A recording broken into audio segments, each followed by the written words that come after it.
Hello dear students, myself Prahlad Singh. मैं लेके हूँ आज आपके लिए बीएससी सेकेंड ईयर के पेपर नंबर 2 जूलॉजी देख रहे हैं। हमने यहाँ पे 2 चैप्टर कंप्लीट कर चुके थे। एनिमल डिस्ट्रीब्यूशन, जियोग्राफिकल डिस्ट्रीब्यूशन जो था वो कंप्लीट हो चुका था and second chapter origin of life complete हो गया था। अब चलते हैं नंबर 3 में। नंबर 3 हमारा जो चैप्टर है वो कहता है एवोल्यूशंस। एवोल्यूशन मतलब जैव विकास। जैव विकास का सीधा सीधा संबंध ये है कि जो एनिमल्स हमारे हैं उनका धीरे धीरे डेवलपमेंट कैसे हुआ है, इसके बारे में आज के क्लास में हम कंप्लीट करेंगे। ओके स्टूडेंट्स, यदि आप पीछे के लेक्चर क्लासेस कंप्लीट नहीं किए हैं तो मैं आपके अनुरोध पे, कई बच्चे लगातार कमेंट कर रहे थे कि सर प्लेलिस्ट बना लीजिए, तो प्लेलिस्ट आपका बना दिया गया है। आप जाकर अपने प्लेलिस्ट में अपने पूरे लेक्चर क्लासेस अटेंड कर सकते हैं जितने अभी तक अपलोड कर दिए गए हैं मेरे चैनल पे। ओके, अब एक और सूचना, यदि आपको इसकी नोट्स चाहिए, वेरीफाई मेरे नोट्स चाहिए, तो आप हमारे एंड्रॉयड एप्लीकेशन पे आइए। वहां पे मिनिमम रेट के साथ मैं आपको पूरा का पूरा 1 ईयर एक्सेस के साथ कंप्लीट कर रहा हूं। पूरा एक बड़ा बंडल 1000 रुपए में 3 पेपर कहीं नहीं मिलेगा किसी बीएससी स्टूडेंट्स के लिए। तो 1000 काफी बड़ा नहीं है, अभी कुछ दिन के लिए है, जब तक अभी ऑफर चल रहा है, जब तक रहेगा दिसंबर भर रहेगा। उसके बाद इसमें जितने भी मार्च अप्रैल में पेपर होने वाले हैं, तो अप्रैल में पेपर होगा, तो पेपर होने के जितने पहले अभी 5 महीने बचे हैं, तो 5 महीने में आपका पूरा टॉपिक कंप्लीट कर देंगे, पूरे नोट्स कंप्लीट हो जाएगा। और 300-400 रुपए में पर डे एक पेपर के लिए 1 रुपए पे कर रहे हैं, तो कोई बड़ी इनकम नहीं है। चलते हैं अपने टॉपिक की तरफ। आपको नोटिस दे दिया गया, यदि आप चैनल पे पहली बार आए होंगे तो बेल आइकन को प्रेस कर दिएगा, सब्सक्राइब का बटन दबा के, क्योंकि अगली नोटिफिकेशन मैं लगातार आपको अपडेट करता रहूं। कई स्टूडेंट कहते हैं कि सर नोटिफिकेशन नहीं मिलता, उसके पीछे रीजन है कि आप बेल आइकन को भूल जाते हैं सब्सक्राइब का बटन दबाने के बाद। ओके, तो चलिए सब्सक्राइब कर लीजिए, एक प्यारा सा काम कर लीजिए। अभी सबसे पहले स्क्रीनशॉट कंप्लीट करिए ताकि हेडिंग्स आपको क्लियर रहे। अब बात करते हैं परिचय की, इंट्रोडक्शन। आखिरकार ये जो इवोल्यूशंस हैं, जिसको हम सिंपल भाषा में कहते हैं जैव विकास, क्या कहते हैं, इसको बोलते हैं जैव विकास। आखिरकार ये जो हमको जैव विकास दिखाई दे रहा है ये क्या है?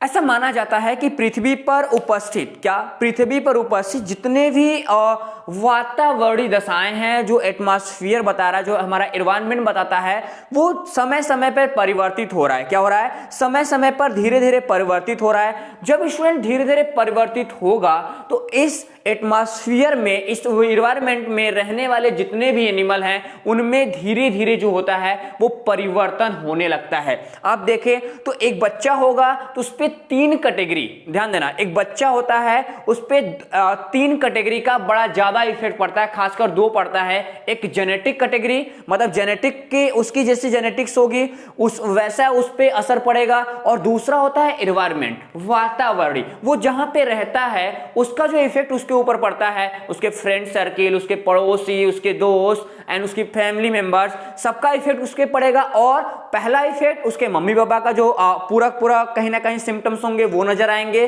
तो वही सिम्टम्स बता रहा है कि पृथ्वी पर जितने भी एटमॉस्फेयर्स हैं एंड एनवायरनमेंट हैं वो लगातार दिन पे दिन चेंज होते रहे हैं। और इसी चेंज की वजह से जो एनिमल हैं, एनिमल के मार्फोलॉजी एंड एनाटॉमी की बात करें, मार्फोलॉजी एंड एनाटॉमी लगातार परिवर्तन होते रहते हैं। और इसी परिवर्तन को स्पेशली देखा जाए तो जो हमारा विकास है, जो इवोल्यूशंस है, इसी परिवर्तन को रिप्रेजेंट करता है। ठीक, ये कहानी होती है इवोल्यूशंस की।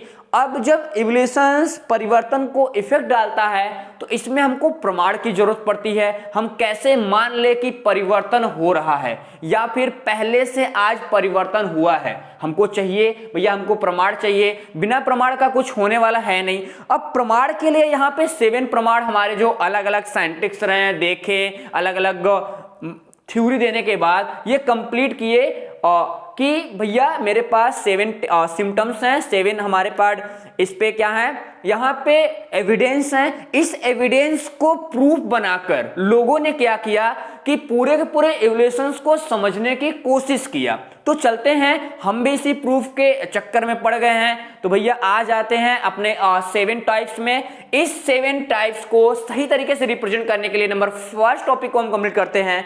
यहां से हमारा फर्स्ट आ जाता है जिसका नाम है एविडेंस फ्रॉम पैलेओंटोमी या टोनोलॉजी।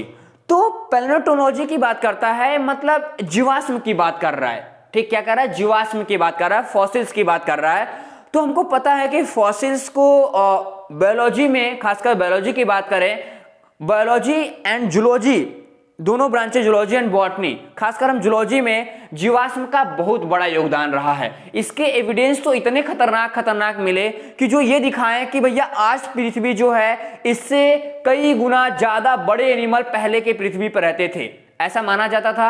आपको मिला होगा। तो ऐसा माना था जो हमारा जीवाश्म विज्ञान है, क्या है, जो हमारा जीवाश्म विज्ञान है, जो हमारा पैलेंटोलॉजी है, ये कहता क्या है, इसको एक साइंटिस्ट थे जिसका नाम था क्यूबर। क्या थे, क्यूबर नाम के साइंटिस्ट थे। क्यूबर ने 1800 में, ध्यान देना, क्यूबर ने क्या किया, क्यूबर ने 1800 में एक प्रमाण प्रस्तुत करते हुए बताने की कोशिश किया कि कहीं ना कहीं जो जीवाश्म होते हैं, जीवाश्म विज्ञान खासकर ऐसा एविडेंस प्रकट करता है जो पृथ्वी के या पृथ्वी पर उपस्थित जीवों के विकास को दर्शाता है। क्या करता है, जीवों के विकास को दर्शाता है कि किस किस समय में, किस किस एरा में, किस किस पीरियड में कौन कौन से एनिमल आए थे।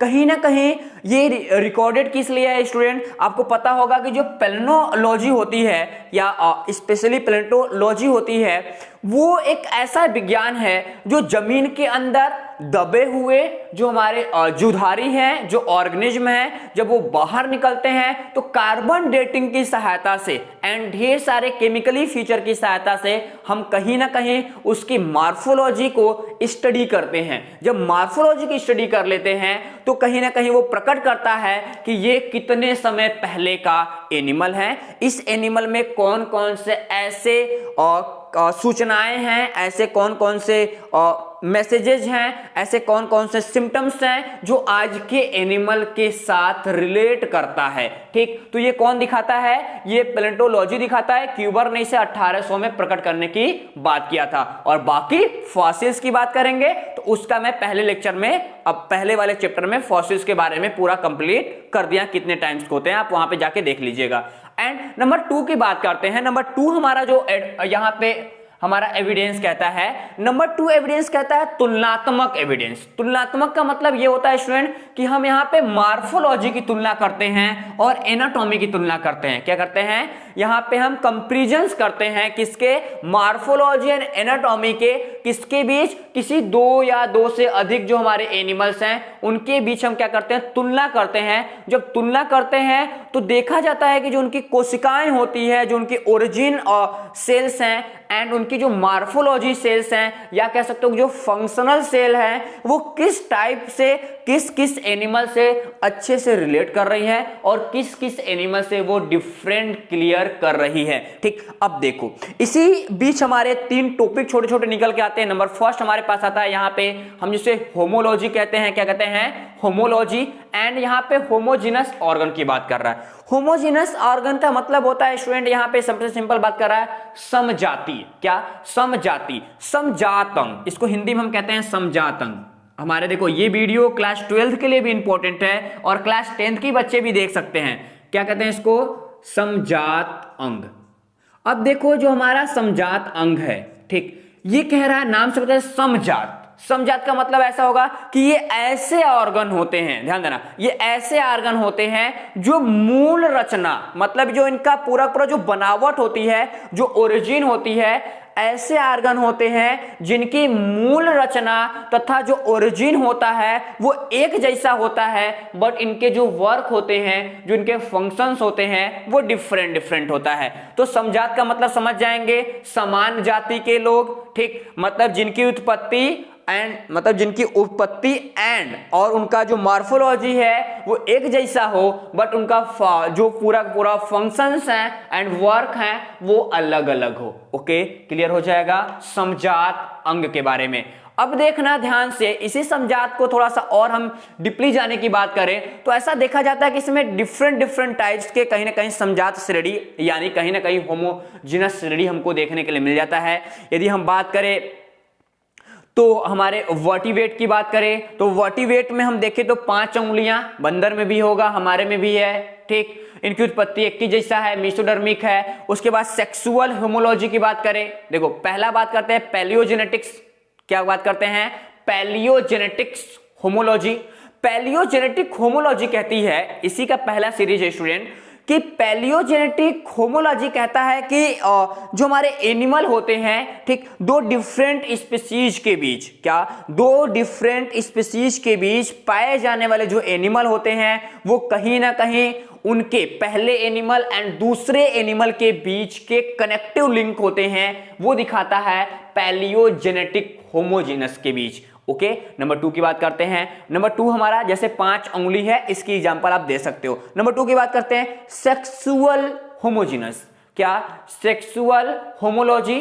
सेक्सुअल होमोलॉजी की बात करते हैं तो देखा जाता है कि एक ही जाति के, एक ही स्पीसीज के दो डिफरेंट, ध्यान देना, एक ही स्पीसीज के जब दो डिफरेंट जो सेक्स होता है या सेक्सुअलिटी होती है, सेक्सुअलिटी के जो बीच होमोजीनस सिम्टम्स दिखाई देते हैं, हम उन्हें स्पेशली क्या कहते हैं, हम उन्हें सेक्सुअल होमोलॉजी कहते हैं। जैसे एग्जांपल आपको समझना हो कि जैसे एक ही स्पीसीज है, होमो सैम्पियंस है, ध्यान देना, होमो सैम्पियंस है। होमो सैम्पियंस के जो सेक्स ऑर्गन्स की बात करें, हम ह्यूमन की बात करें तो मेल में हमारा क्या पाया जा रहा है, टेस्टिस पाया जा रहा है जो स्पर्म्स का फॉर्मेशन कर रहा है, और दूसरी तरफ हमारे पास फीमेल है होमोजीनस, ध्यान देना, हमारे पास फीमेल है किस कैटेगरी की, होमो सैम्पियंस, और इसी होमो सैम्पियंस की जो फीमेल है, यहां पे हमारा ओवरी पाया जा रहा है जो कहीं ना कहीं ओवा का फॉर्मेशन कर रहा है। मतलब उनकी बनावट, उनकी मॉर्फोलॉजी,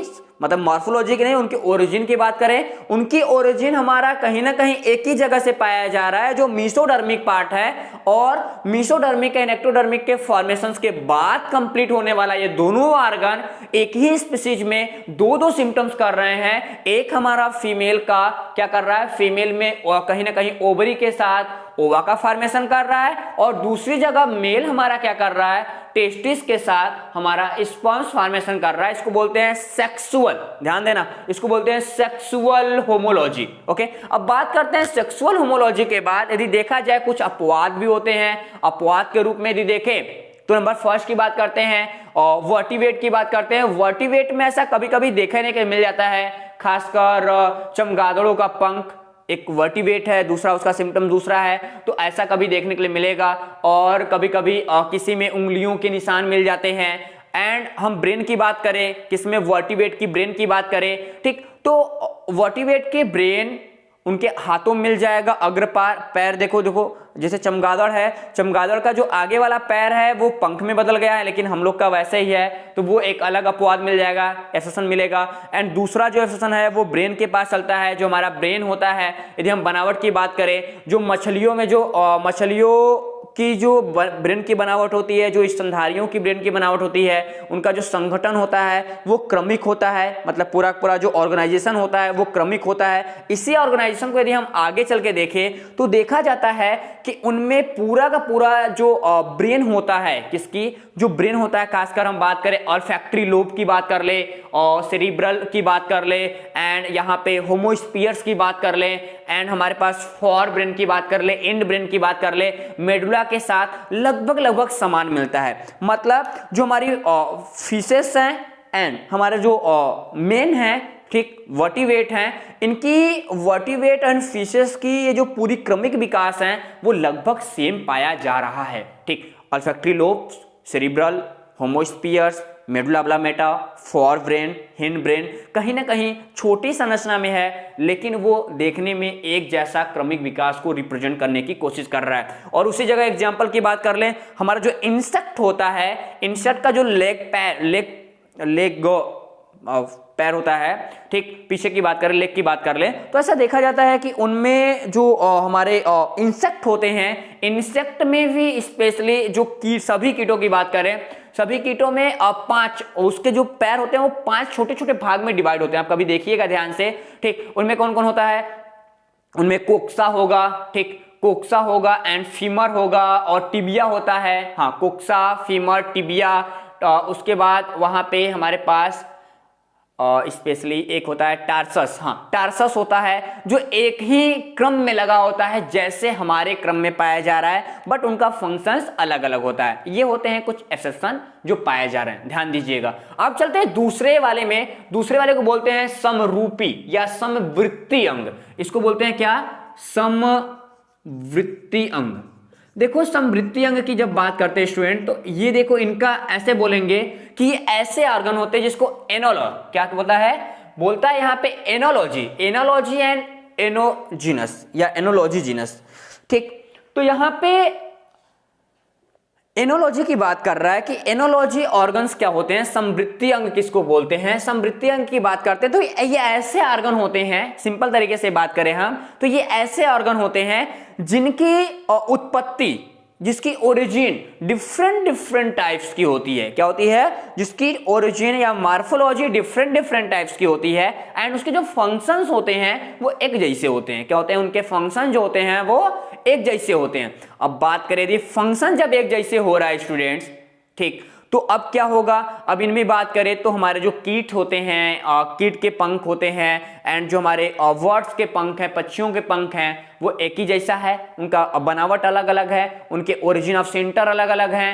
एंड जब ओरिजिन ऑफ सेंटर अलग अलग है तो उनके फंक्शंस क्या हैं? वो डिफरेंट काम कर रहे हैं। क्या कर रहे हैं? उनके फंक्शंस डिफरेंट काम कर रहे हैं, ठीक। सॉरी, उनके ओरिजिन ऑफ सेंटर अलग अलग हैं एंड उनके फंक्शंस एक जैसे काम कर रहे हैं, ठीक। अब इसी श्रेणी में अगले बात करते हैं, अगले सीरीज नंबर 3 की। नंबर 3 में हमारे पास आता है वेस्टिगियल ऑर्गन। इसको बोलते हैं हम अवशेषी अंग। आपको पता होगा इसको क्या बोला जाता है? अवशेषी बोलते हैं, अवशेषी अंग। अब देखो जब अवशेषी अंग की जब हम बात करते हैं तो सिंपल तरीके देखा जाता है कि कुछ ऐसे एनिमल्स होते हैं, क्या होते हैं? कुछ ऐसे एनिमल्स होते हैं जिसमें स्पष्ट रूप से हाफ डेवलपमेंट, ध्यान समझना, स्पष्ट रूप से हाफ डेवलपमेंट, मतलब इसको बोलते हैं हम स्पेशली सेमी डेवलपमेंट की बात करते हैं हम लोग। वैसे सेमी डेवलपमेंट मतलब और विकसित ऑर्गन पाए जाते हैं, हम उन्हें अवशेषी अंग के रूप में रखते हैं। जैसे हमारी अवशेषी अंग की बात करें तो हमारे में अपेंडिक्स है। अपेंडिक्स का मतलब आप समझ रहे हैं? अपेंडिक्स की कहानी कहीं ना कहीं निकल के आती है कि जो हमारे ह्यूमन की बात करते हैं, अपेंडिक्स की बात करें तो ह्यूमन में जो अपेंडिक्स था वो पहले कहीं ना कहीं जो हमारे पूर्वज थे उनमें वो सेलुलोज के डाइजेशन में पार्टिसिपेट करता था, बट हम धीरे धीरे समय के साथ परिवर्तित होते गए और हमने सेलुलोज की मात्रा यानी सेलुलोज की जो पूरी वैल्यू थी वो कम कर दी, मतलब उसको खाना कम कर दिया। तो धीरे धीरे जो ये ऑर्गन थे अपेंडिक्स वो धीरे धीरे बदलने लगा, मतलब धीरे धीरे विलुप्त होने लगा। बट ऐसा नहीं है, हमारे बॉडी में अभी भी हमारे अपेंडिक्स दिखाई देते हैं। ओके, अब इतना तो हमारा 2 पॉइंट्स क्लियर होता है। नंबर 3 के पास चलते हैं। नंबर 3 हमारे पास आ जाता है जिसको बोलते हैं पूर्वजता का प्रमाण, ठीक। यहाँ पे स्पेशली एटाविज्म की बात करते हैं कि एविडेंस फ्रॉम एटाविज्म।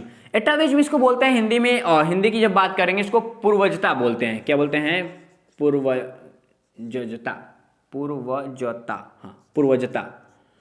पूर्वजता का प्रमाण। अब देखो जब पूर्वजता का प्रमाण की बात करते हैं, ठीक, तो यहां से सिम्टम्स छोटा सा निकल के आता है कि कहीं ना कहीं ये स्पेशली ध्यान देना, जो जीवों में आकस्मिक, जो हमारे एनिमल्स हैं, आज के एनिमल हैं, उनमें आकस्मिक अचानक इमीडिएटली ऐसे ऑर्गन का डेवलपमेंट हो जाता है जो उनके पापा मतलब उनके पेरेंट्स में नहीं होता, ठीक। ऐसे कुछ ऑर्गन का डेवलपमेंट किसी न किसी ह्यूमन में हो जाता है जिसमें ऐसा देखने के लिए मिलता है कि उसके पेरेंट्स में वो चीज नहीं था, बट ऐसा माना जाता है कि आने इसके पिछले कई पीढ़ियों में, कई जनरेशन में ऐसा लक्षण किसी दादाजी को दिखता था, वो अचानक बच्चे में आ गया। तो वो जब बच्चे में आ गया तो वो हमारा जो सिम्टम्स कहलाएगा वो स्पेशली क्या उसको बोलते हैं? पूर्वजता का प्रमाण, ठीक। मतलब पूर्वजों के द्वारा दिया गया जो प्रमाण होगा वो स्पेशली पूर्वजता का प्रमाण कहा जाएगा। ओके, इस चीज में हम 2 चीज हम पढ़ते हैं। 2 चीज को नंबर फर्स्ट हमारा एग्जांपल यदि लेना हो तो हम बात करेंगे यहां से जो हमारा ह्यूमन होता है, ह्यूमन का जो सर्वाइकल फेस्टुला होता है। क्या होता है? सर्वाइकल फेस्टुला होता है। जब हम गर्दन की बात करते हैं तो ये गर्दन का जो प्रमाण है यहाँ पे सर्वाइकल फेस्टुला, ये हमारे पूर्वज से ही मिला है। दूसरा मेमोरी ग्लैंड्स की बात कर ले तो मेमोरी ग्लैंड्स में आप देखेंगे कि जो हमारे मेमोरी ग्लैंड्स होते हैं नंबर 2 के साथ आते हैं, ये कहीं ना कहीं पूर्वजों से ही आ रहा है। पूर्वजों में स्पेशली हमारे मेमोरी ग्लैंड की नंबर 2 थी और आज भी नंबर 2 है। ये पूरा का पूरा सिम्टम्स आज तक चेंज नहीं हुआ, बाकी बनावट चेंज हुए, हमारे मुखौटे चेंज हो गए, हमारी हाइट चेंज हो गई, हमारे कलर चेंज हो गए एंड हमारी पूरी मॉर्फोलॉजी धीरे धीरे बदल रही है। बट ये मेमोरी ग्लैंड्स के नंबर्स आज भी उतने हैं जितना पहले थे। एंड सर्वाइकल, यहाँ बात कर रहा है सर्वाइकल फेस्टुला की बात कर रहा है, गर्दन की बात कर रहा है, ये भी पहले जिस कंडीशन में थे आज भी उसी कंडीशंस में लगातार बने हुए हैं। ठीक, अब देखो, अब बात करते हैं नंबर 4 की। नंबर 4 हमारे पास आता है एविडेंस फ्रॉम एम्ब्रियोलॉजी। ये बहुत इंपॉर्टेंट फैक्ट था। क्या था? ये बहुत इंपॉर्टेंट फैक्ट था। हम बात करें जब एम्ब्रियोलॉजी की तो अभी मैं आपको आगे चल के पढ़ाऊंगा भी डिटेल में कि एम्ब्रियोलॉजी कितना इंपॉर्टेंट है हमारे बीएससी के लिए। ठीक, आप एमएससी में जाओगे तो पूरा एक पेपर ही पढ़ना है एम्ब्रियोलॉजी का। तो एम्ब्रियोलॉजी की जब बात करते हैं तो ऐसा माना जाता है, इसको भ्रूण की बात करते हैं, भ्रूण का प्रमाण। इसमें स्पेशली कई सिम्टम्स आते हैं। नंबर 1 हमारे पास आ जाता है कि होमोलॉजी इन ईयरली एम्ब्रियोनिक डेवलपमेंट। तो होमोलॉजी इन लिख लेना, इसका हेडिंग कर लो स्टूडेंट, इसका हेडिंग कर लो कि एम्ब्रियोलॉजी को हम डिवाइड करते हैं। नंबर 1 पहले लिखना, प्रारंभिक भ्रूणीय विकास से प्रमाण। होमोलॉजी इन ईयरली एम्ब्रियोनिक डेवलपमेंट। होमोलॉजी इन ईयरली एम्ब्रियोनिक डेवलपमेंट हो गया। अब देखो, जब हम बात करते हैं यहां पे नंबर 1 ईयरली डेवलपमेंट के बारे में, प्रारंभिक भ्रूणीय विकास की बात करके प्रारंभ के समय में जो हमारा एम्ब्रियो था वो कैसे डेवलप कर रहा था, तो ऐसा माना जाता है कि जो हमारे स्पेशली बहुकोश की जीव थे, मतलब मल्टी सेलुलर ऑर्गेनिज्म थे, मल्टी सेलुलर ऑर्गेनिज्म में जब सेक्सुअल रिप्रोडक्शन होने लगा, क्या हुआ? जब मल्टी सेलुलर ऑर्गेनिज्म में सेक्सुअल रिप्रोडक्शन होने लगा, सेक्सुअल रिप्रोडक्शन जैसे जैसे आगे बढ़ता गया वैसे वैसे गैमेट का फॉर्मेशन एंड जाइगोट का फॉर्मेशन होता गया। जब जाइगोट बनने लगा तो वहां पे देखा जाने लगा कि जाइगोट से धीरे धीरे अगला जो एनिमल था यानी संतति, जो हमारी डॉटर सेल थे, उसका फॉर्मेशन होने लगा। ये हम पढ़ते हैं ईयरली एम्ब्रियो डेवलपमेंट की बात। अब बात करते हैं नंबर 2। नंबर 2 पॉइंट हम लिखेगा रिसेंबल, क्या? रिसेंबल्स एनोलॉजिड वर्टिवेट एम्ब्रियो। ऐसा माना जाता है कि जो हमारे वर्टिवेट थे, क्या थे? वर्टिवेट का जो एनिमल था स्टूडेंट्स, वर्टिवेट के जो एनिमल्स के एम्ब्रियो थे वहां पे धीरे धीरे उनका डेवलपमेंट हुआ। क्या हुआ? धीरे धीरे डेवलपमेंट के प्रोसेस आगे बढ़ते गए। अब जब धीरे धीरे डेवलपमेंट के आगे प्रोसेस होते गए तो वहां पे जो हमारे खासकर हम एनिमल्स में ह्यूमन की बात करें तो ह्यूमन का डेवलपमेंट एम्ब्रियो इतना ज्यादा हुआ और खासकर काफी जो हमारे हम कॉर्डेटा हैं, आपको पता है कि हम कॉर्डेटा हैं, तो कॉर्डेटा के जो अलग एनिमल थे उनका कैटेगरी अलग चलने लगा और जो ह्यूमन था उनका एम्ब्रियो डेवलपमेंट अलग चलने लगा। इससे ये साबित हुआ कि आने वाले समय में जो अगला कोई एनिमल बनेगा, जो हमारा कोई कॉर्डेट्स बनेगा या हमारा कोई भी वर्टिब्रेट्स बनेगा, तो उसमें कहीं ना कहीं एक ऐसा सिचुएशन देखने के लिए मिलेगा कि वो समानता तो दिखाएंगे, मतलब फेज की समानताएं दिखाएंगे कि वो किस प्रारंभिक फेज से चले थे, लेकिन उनकी जो अंतिम फेज की अवस्थाएं होंगी वहां पे काफी डिफरेंस देखने के लिए मिल जाएगा। इस चीज को आप ध्यान रखिएगा। ठीक, तब देखो जब डिफरेंस काफी तेज में लगती हैं तो वहां पे बात आती है कि समानताएं तो कौन कौन सी, ऐसे कुछ समानताएं जैसे संरचना उनका समान होगा, जिस कंडीशंस में हमारे वर्टिब्रेट्स की प्रारंभिक स्टेज होता है, मतलब हमारे गैमेट्स मिलेंगे, जाइगोट बनेगा, मारुला, बास्टुला, ठीक वैसे स्टेज आगे चलते जाएंगे, वो तो स्टेज समान रहेंगे, लेकिन लास्ट वाले स्टेज दिखाई नहीं देते। जैसे हमारे जो गिल्स हैं, गिल स्लाइड्स होते हैं, वो हमारे सेम दिखेंगे एंड हमारे जो टेल कंडीशंस हैं वो सही दिखता है। जो नोटोकार्ड्स होंगे उनमें समानताएं देखने के लिए मिलेगा एंड नोटोकार्ड के बाद हाँ हमारे जो आइस होंगी, आइस की बनावट होंगी वो समान दिखती हैं। कान की जो बनावट होती है प्रारंभिक समय में समान दिखती है, बाद में नहीं। इस चीज को ध्यान देगा कि प्रारंभ में समान दिखेगी। और जो हमारे नोटोकार्ड्स होते हैं, जो नोटोकार्ड के स्थान पे ऐसा देखा जाए तो यहाँ पे स्पेशली वर्टिबल कह सकते हो कि वर्टिबल कॉलम देखने के लिए मिल जाता है। कि वर्टिकल कॉलम की बात करते हैं कि वर्टिकल कॉलम जो हमारे दिखाई देते हैं वो एनिमल्स में जो वर्टिब्रेट्स होते हैं उनमें समान दिखाई देते हैं, सब में एक के जैसा होता है। एंड और हम बात करें यदि लार्वा कंडीशन की बात करते हैं तो टैडपोल लार्वा के बारे में हम जानते होंगे कि जो हमारा टैडपोल होता है कि टैडपोल एम्ब्रियो यानी टैडपोल एम्ब्रियो के जो ऑर्गन्स होते हैं वो कहीं ना कहीं डेवलपमेंट ऑर्गन के रूप में डेवलपमेंट ऑर्गन के रूप में आगे दिखाई देते हैं। ठीक, इस चीज को ध्यान दीजिएगा। अब ये तो हमारा हुआ किसके वर्टिब्रेट्स के प्रोसेस में कि किसी भी वर्टिब्रेट्स का जो एम्ब्रियो होगा उसका जो विकास होता है, विकास का जो प्रारंभिक स्टेज है उनमें क्या क्या समानताएं होती हैं नॉर्मल एनिमल से। अब ऐसा मानता है दूसरा इसी पॉइंट देख लें तीसरे हेडिंग्स में। तीसरा बोलता है रिसेम्बल्स। क्या बोलता है? रिसेम्बल्स इन इनवर्टिब्रेट्स लार्वा। इनवर्टिब्रेट लार्वा मतलब अकशेरुकी जो होते हैं, अकशेरुकी लार्वाओं में समानताएं कैसे होता है वो हमने कशेरुकी में देखा। तो यहाँ पे बात करेंगे नंबर फर्स्ट होता है जिसको प्रतिगामी कहते हैं, मेटामार्फोसिस का नाम आप सुने होंगे। ठीक, कायांतरण की बात करते हैं। मेटामार्फोसिस भी कहीं ना कहीं इवोल्यूशंस में, जैव विकास में काफी ज्यादा इंपॉर्टेंट रोल अदा किया है। क्या किया है? काफी ज्यादा इंपॉर्टेंट रोल अदा किया है कि मेटामार्फोसिस जो एक्टिविटी है वो एक लंबी समय तक चलने वाले स्पेशली एक एक्टिविटी होता है। मैंने स्पेशली पढ़ाया भी था फर्स्ट पेपर में आपको एसिडेशियन लार्वा। क्या पढ़ाया था? एसिडेशियन लार्वा जो होता है वो कॉर्डेटा के समान लक्षण दिखाता है। अब देखो वो तो है कॉर्डेटा का ही है, ऐसा नहीं बता रहे हैं आपको कि कॉर्डेटा का वो नहीं है, कॉर्डेटा का ही है, लेकिन वो वर्टिब्रेट्स की जैसा बिहेव कर रहा है। ध्यान दीजिए, एसिडेशियन लार्वा फुल्ली डेवलप कॉर्डेटा दिखाता है, कहीं ना कहीं वो कॉर्डेटा के तरफ लगातार बढ़ रहा है। क्या कर रहा है? कॉर्डेटा के तरफ लगातार बढ़ रहा है। ठीक, तो मेटामार्फोसिस भी कहीं ना कहीं डेवलपिंग को सही तरीके से रिप्रेजेंट करने का बात करता है। ये सेमी और डेवलपमेंट बनते हैं। हमने देखा था कि जो एसिडेशियन लार्वा था वो धीरे धीरे डेवलप करने के बाद एक अच्छे स्ट्रक्चर्स के साथ नजर आया था। दूसरा होता है जिसको नियोटेनी कहते हैं, ये भी मैं पढ़ा चुका हूँ। ठीक, नियोटेनी, और इसको हिंदी में चीरभूरता बोलते हैं। चीरभूरता क्या है?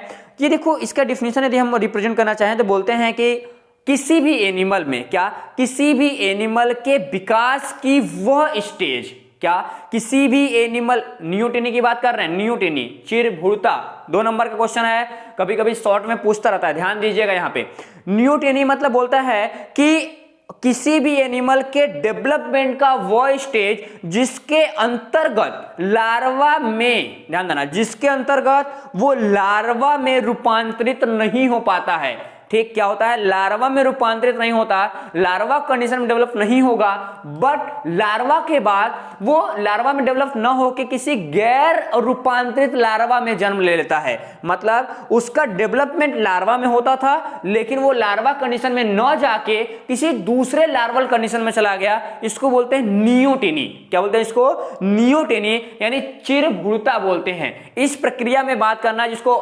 पेडोजेनेसिस, क्या इस पूरे प्रोसेस को, इस पूरे प्रजनन को, जिसमें वो अपने लार्वा कंडीशन को त्याग पत्र दे दिया है, ठीक, विदाई कर दिया है कि हम तुम्हारे यहां नहीं जाएंगे, हम जाएंगे तो नियोटेनी वाली एक्टिविटी में जाएंगे। तो इस जैसे एक्टिविटी को, इस जैसे रिप्रोडक्शंस को हम नाम देते हैं पीडोजेनेसिस। तो कभी कभी सिंपल क्वेश्चंस में पीडोजेनेसिस या नियोटेनी बोलेगा तो नियोटेनी के स्टेज होता है, और जिस स्टेज से गुजरने के बाद जो रिप्रोडक्शंस होते हैं, प्रजनन की जो स्टेज होती है, हम उन्हें पीडोजेनेसिस कहते हैं। क्या बोलते हैं? पीडोजेनेसिस कहते हैं। अब ध्यान देना कि यदि हम बात करें एग्जांपल्स, तो हमको याद नहीं आ रहा है, हाँ, जिसका नाम एक्जोलोटल लार्वा। एक्जोलोटल जो लार्वा है वो इसी का, नियोटेनी का ही कंप्लीट स्ट्रक्चर दिखाता है। तो एक्जोलोटल लार्वा, तो एक्जोलोटल लार्वा कहीं ना कहीं नियोटेनी यानी स्पीडोजेनेसिस को रिप्रेजेंट करता है। अब बात करें हम यहाँ पे अगले पॉइंट्स की, तो अगला देखो, जब एम्ब्रियो खत्म हो जाता है तो हमारे पास एक छोटा सा एक लॉ आता है, बायोजेनेटिक लॉ। एक ऐसा लॉ है स्टूडेंट्स, ये कितनी बार पूछा है एमएससी के एग्जामिनेशंस में, हम तो इस क्वेश्चन को देखते देखते उबिया गए हैं, थक गए हैं। ठीक, ये कहता क्या है, ये कहता है बायोजेनेटिक लॉ कहता है, बेयर ने रिप्रेजेंट किया था 1827 में, मतलब 1827 में रिप्रेजेंट करते हुए बताने की कोशिश किया, ढेर सारा लंबा चौड़ा एविडेंस दे दिया। उन्होंने बोलने की एक वॉन बेयर नाम था इनका, ये बताने की कोशिश ये की, ये बोले कि जो हमारा डिफरेंट क्या होते हैं, डिफरेंट एम्ब्रियो स्टेज होते हैं, एम्ब्रियो एविडेंस होते हैं, उनका अध्ययन किया इन्होंने। क्या किया इन्होंने? इसी का अध्ययन किया है। ठीक, डिफरेंट एम्ब्रियो का अध्ययन करने के बाद एक कंडीशन पे पहुंचे, एक रिजल्ट पे पहुंचे, वो रिजल्ट को रिप्रेजेंट करने की कोशिश किया और एम्ब्रियो के डेवलपमेंट के संदर्भ में क्या किया, एम्ब्रियो के डेवलपमेंट के संदर्भ में कुछ छोटे छोटे 4-5 सिम्टम्स दे दिए, खटखट वो खटखट सिम्टम देने के बाद क्या बोले भैया, बोले नंबर फर्स्ट में बोल दिए कि जो हमारा एम्ब्रियो से संबंधित, मतलब भ्रूण से संबंधित जितने भी एनिमल्स होते हैं उनका स्पेशल उनमें विशिष्ट लक्षण होता है। पहला सिम्टम्स बोले कि जितने भी हमारे एम्ब्रियो डेवलपमेंट दिखाते हैं उनमें एक स्पेशल क्राइटेरिया होता है, चल मान लिया। दूसरे में बोला कि जो समान सिम्टम्स मतलब कह सकते हो सिंपल सिम्टम्स होते हैं वो पहले से ही विकसित हो जाते हैं, और जो स्पेशल सिम्टम्स होते हैं वो एनिमल में धीरे धीरे विकसित होते हैं। क्या होते हैं? धीरे धीरे विकसित होते हैं। इसे स्पेशल सिम्टम्स रूल भी बोले ये भैया। अब तीसरा इन्होंने बोला क्या कि जो हमारे एनिमल का डेवलपमेंट होगा, ध्यान देना, जो एनिमल का डेवलपमेंट होगा वो जिस एनिमल से हुआ होगा वो उसके जैसा भी सिम्टम दिखाएगा। तो बात सही है, इसीलिए इन्हें जेनेटिक्स का नाम दिया गया। ठीक, बायोजेनेटिक्स। बोला क्या गया कि एनिमल के जो एम्ब्रियो होंगे उनका जो डेवलपमेंट होगा वो वैसे ही होगा जैसे उनके फादर का हुआ है, उनके पप्पा का हुआ है। ठीक, तो पप्पा वाले कंडीशंस में वो चले आएंगे। अब इसी बात चौथे सिम्टम्स में, मतलब चौथा एविडेंस इनका ये था, वो बोले थे कि किसी भी एनिमल की जब बात किया जाए, किसी भी एनिमल की जो एम्ब्रियोनिक स्टेज होता है, क्या होता है, एम्ब्रियोनिक स्टेज से उसका जो एडल्ट स्टेज तक आने वाली स्पेशल जो सिम्टम्स होते हैं वो पहले के पूर्वजों के समान होते हैं। कैसे होते हैं? पहले के पूर्वजों के समान होते हैं, और उनके जो एम्ब्रियो डेवलपमेंट के समय होने वाले एक्सचेंजेस थे, बदलाव थे, वो उनके जैसा दिखाता है। और बात करें तो इसी सीरीज में एक सिद्धांत प्रकट करने के बाद एक रिप्लिकेशन थ्योरी आया था जो अर्नेस्ट ने दिया था। क्या था? अर्नेस्ट हैकल नाम के साइंटिस्ट थे। क्या थे? अर्नेस्ट हैकल नाम के साइंटिस्ट थे। ये 1866 हाँ समथिंग इतने में आए थे, देख लेना एक बार इसको। ठीक, ये 1866 में आए थे। इन्होंने रिप्रेजेंट करने की कोशिश किया जिसका नाम था हैकल। क्या था? हम हैकल बोलते हैं। हैकल नाम के साइंटिस्ट थे। हैकल ने रिप्लिकेशन थ्योरी को रिप्रेजेंट किया। रिप्लिकेशन का मतलब होता है कि एम्ब्रियो का जो डेवलपमेंट होगा वो अपने पापा के जैसा ही दिखाता हुआ नजर आएगा। ओके, ठीक, मतलब रिप्लिकेशन करेंगे। अब इसी कहानी में हम चलते हैं, आगे बढ़ते हैं आज के क्लास में, लगभग अंतिम छोर पे पहुंचने वाले हैं। नंबर 5 हमारे पास आता है कनेक्टिव लिंक। ये बड़ा इंपॉर्टेंट फैक्ट है, कनेक्टिंग लिंक। कनेक्टिव लिंक का मतलब होता है बीच की संयोजक कड़ियां। संयोजक कड़ियों के बारे में आपको 11 से ही 9 से ही पढ़ाया जाता है कि देखो भैया ये इसके बीच की संयोजक कड़ी है, ये इसके बीच की कड़ी है। तो आज हम भी 2-4-5 तो बता देते हैं, 7-8 हम भी लेके आए हैं, चलो आप देख लेते हैं। कनेक्टिव लिंक क्या दिखाता है कि एक स्पीसीज दूसरे स्पीसीज से किस टाइप से डिफरेंट दिखाते हुए भी वो एक दूसरे के लक्षण को कहीं ना कहीं प्रकट करता है, एक दूसरे को सिम्टम्स को इंडिकेट करता है। और ये जो सिम्टम्स होते हैं ये 2 फाइलम, 2 फैमिली, 2 स्पीसीज के बीच रिप्रेजेंट होते हैं। ठीक, इस चीज को आप ध्यान रखिएगा। और 2 आपके डिविजन्स को रिप्रेजेंट करने की कोशिश करेंगे कुछ लोग, और 2 स्पेशल किंगडम को भी रिप्रेजेंट करने की कोशिश करेंगे। और इसी सीरीज में नंबर 1 हमारे सीरीज आता है जिसको हम बोलते हैं वायरस। वायरस के बारे में आप सब जानते हैं, सब परिचित हैं। वायरस एक ऐसा कनेक्टिव लिंक है जो हमारे living things and non living things के बीच की कनेक्टिव लिंक होता है। क्या होता है? Living things and non living things, मतलब सजीव और हमारे जो होते हैं और जो निर्जीव होते हैं उनकी जो बीच की एक्टिविटी होती है, बीच की जो कड़ी होती है, बीच के जो सिम्टम्स होते हैं वो हम वायरसेस में देख सकते हैं। ठीक, वायरस क्या कर सकता है, रिप्लिकेशन कर सकता है, जो उसके कहीं ना कहीं लिविंग का वो सिम्टम्स हैं। वायरस को हम क्रिस्टलाइजेशन कर सकते हैं, क्रिस्टल बना सकते हैं, पाउडर के रूप में भर सकते हैं, वो उनका स्पेशली निर्जीव यानी नॉन लिविंग कंडीशंस हैं। अब बात करते हैं दूसरा यूग्लिना की बात करते हैं।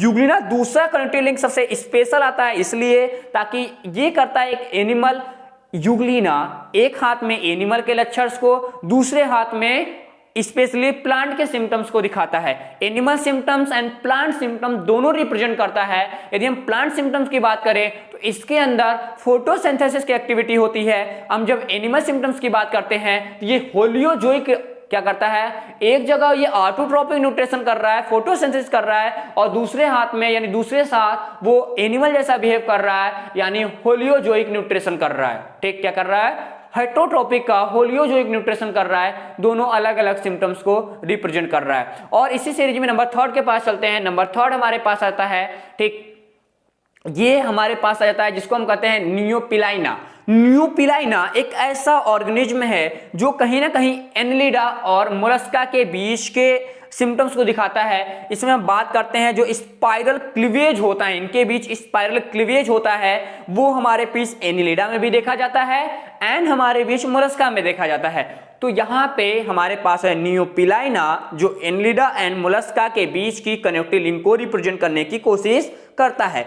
और यदि हम आगे सिम्टम्स में बढ़ते हैं तो हमारे पास पेरीपेटस आ जाता है। जो पेरीपेटस है वो एनेलिडा और आर्थ्रोपोडा को रिप्रेजेंट करता है। एंड उसके बाद हमारे पास आता है कार्मेरा। कार्मेरा जो है वो एक ऐसी स्पेशली कह सकते हो कि मछलियों की बात करता है। ये कैसी है, मछलियों के बीच बात करता है जो उपास्थल और अस्थिल मछलियां होती हैं, मतलब कार्टिलेज फिशेस एंड हमारे पास जो हमारी अगली हैं बोन फिशेस, इनके बीच के कनेक्टिव लिंक को रिप्रेजेंट करता है। उसके बाद हमारे पास लंग्स फिश आ जाती हैं। लंग्स फिशेस जो होती हैं वो मछलियों और एम्फीबिया, क्या होता है, फिशरी और amphibia, Pisces and amphibia super classes जो हैं उनके बीच के कनेक्टिव लिंक को रिप्रेजेंट करती है। आगे बात करेंगे तो हमारे पास आर्कियोप्टेरिक्स की बात करते हैं। सबसे ज्यादा बच्चे प्रभावित होते हैं, सबसे ज्यादा नाम याद रहता है तो आर्कियोप्टेरिक्स का याद रहता है। ये रेप्टाइल्स, हमारे जो सुपर क्लास रेप्टाइल्स का हमारे पास जो क्लासेस हैं रेप्टाइल्स एंड एविज जो हैं, पक्षी हैं, इनके दोनों के बीच हमारा रिप्रेजेंट करता है क्या, आर्कियोप्टेरिक्स। ठीक, आर्कियोप्टेरिक्स इन दोनों के लक्षण को बात करता है। और अगले नंबर पे 8वें नंबर पे हमारे पास आता है प्रोटोथीरिया। प्रोटोथीरिया की बात करते हैं। प्रोटोथीरिया एक ऐसी कह सकते हो कि ये स्तनधारी, मतलब जो हमारी मैमल्स होती हैं, मैमल्स और रेप्टाइल्स के बीच की एक्टिविटी को दिखाता है। क्यों, क्योंकि ये क्या होते हैं, ये अंडे देने वाले स्तनी होते हैं, मतलब ये ओविपेरस होते हैं। वो भी कैसी, ओविपेरस मैमल्स होती हैं। इस चीज को याद होना चाहिए। कौन है भैया, ये प्रोटोथीरिया है। अब इतना एविडेंस हमारा कनेक्टिव लिंक का समाप्त होता है। चलते हैं अगले पॉइंट्स में। अगला पॉइंट्स हमारे पास आता है यहाँ पे नंबर 6, एविडेंस फॉर बायोजियो, क्या कर रहा है, बायोजियोग्राफिकल डिस्ट्रीब्यूशंस। ठीक, तो इस वाले हेडिंग्स को तो मैं पहले ही क्लास में पहले चैप्टर में पढ़ा चुका हूं, बट आपको बता देता हूं शॉर्ट में इसको कि बायो क्या रहा है, बायो जियोग्राफिकल डिस्ट्रीब्यूशंस भी एविडेंस प्रकट करता है, ऐसा बोला जाता है। खासकर हम फ्लोरा और फन्ना की बात करते हैं कि पृथ्वी पर जो भौगोलिक परिवर्तन हो रहा है, मानचित्र परिवर्तन से हम देखें तो पृथ्वी पर ढेर सारे डिफरेंट टाइप्स के हमारे एनवायरमेंटल कंडीशंस हैं, भौगोलिक दशाएं पाई जा रही हैं। इस भौगोलिक दशाओं के कारण अलग अलग भागों पे अलग अलग फन्ना एंड फ्लोरा पाए जाते हैं। अब बात रही फन्ना एंड फ्लोरा की, तो मैं सिम्टम्स छोटा सा बता देता हूं क्योंकि पिछली वीडियो में बताया हूं।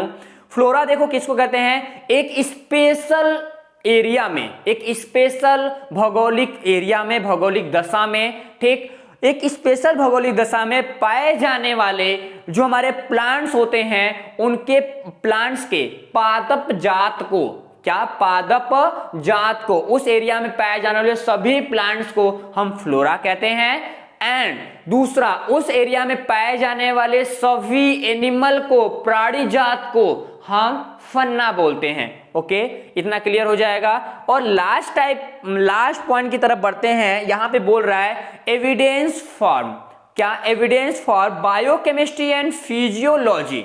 अब देखो ये तो बड़ा इंपॉर्टेंट फैक्ट होता है स्टूडेंट कि अब यहां पे हमारे पास आ जाएगा कि दो फॉर्म, हम कैसे बायोकेमिस्ट्री के रूप में देखें एंड फिजियोलॉजी के रूप में देखें कि इवोल्यूशन हो रहा है। ठीक, इस कैटेगरी में बढ़ते हैं। ठीक, तो नंबर फर्स्ट हम मेटाबॉलिज्म की बात करते हैं। मेटाबॉलिज्म में बात करें तो मेटाबॉलिज्म यहाँ पे पहला आ जाएगा फोटोसिंथेसिस एंड रिस्पायरेशंस, और फोटोसिंथेसिस, रिस्पायरेशंस, उसके बाद हमारा डाइजेशंस, इस सारे एक्टिविटी जो हैं वो कहीं ना कहीं मेटाबॉलिक एक्टिविटी के साथ ही आते हैं। दूसरा एंजाइम्स की बात करें, जो एंजाइम है जैसे ट्रिप्सिन नामक एंजाइम की बात करें जो प्रोटीन्स एंजाइम प्रोटीन्स की पाचन के में प्रभावित करता है।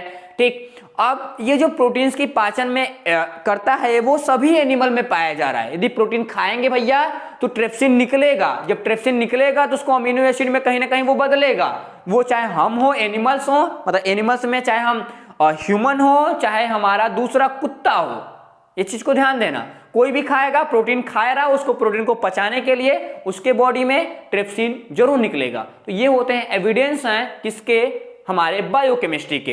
एंड तीसरा हमारे पास हो जाता है जिसको हम यहाँ पे हार्मोन्स की बात करें, थायरॉक्सिन हार्मोन्स की बात करें। ठीक, तो थायरॉक्सिन हार्मोन्स हमारे में भी निकलेगा, हमारी गाय जो बगल में पाई जा रही है, गाय भैंस, उनमें भी निकलेगा, मतलब थायरॉक्सिन हार्मोन्स पाया ही जाएगा। और अगला बात करें साइटोक्रोम सी की बात करें तो साइटोक्रोम सी जिसको हम बोलते हैं रिस्पायरेटरी पिगमेंट, क्या भैया, साइटोक्रोम सी रिस्पायरेटरी पिगमेंट है। ये स्तनियों में होता है, किसमें होता है, स्तनियों में होता है। हमारे अंदर पाया जाएगा, कहां पाया जाएगा, माइटोकॉन्ड्रिया में होगा। क्या होगा, माइटोकॉन्ड्रिया में होता है। और उसके बाद यहाँ पे न्यूरोस्पोरा भी होगा, न्यूरोस्पोरा पाया जाता है। न्यूरोस्पोरा में भी जो हमारे होते हैं साइटोक्रोम सी होते हैं, मानव से स्पेशली जो ह्यूमन का साइटोक्रोम सी होता है और जो यहाँ पे न्यूरोस्पोरा का साइटोक्रोम सी होता है उसमें केवल एक अमीनो एसिड का अंतर होता है। कहाँ होता है, एक अमीनो एसिड का अंतर होता है, वो भी शायद लगता है कि सीक्वेंस नंबर 44, हाँ सीक्वेंस नंबर जो 44 होता है, 44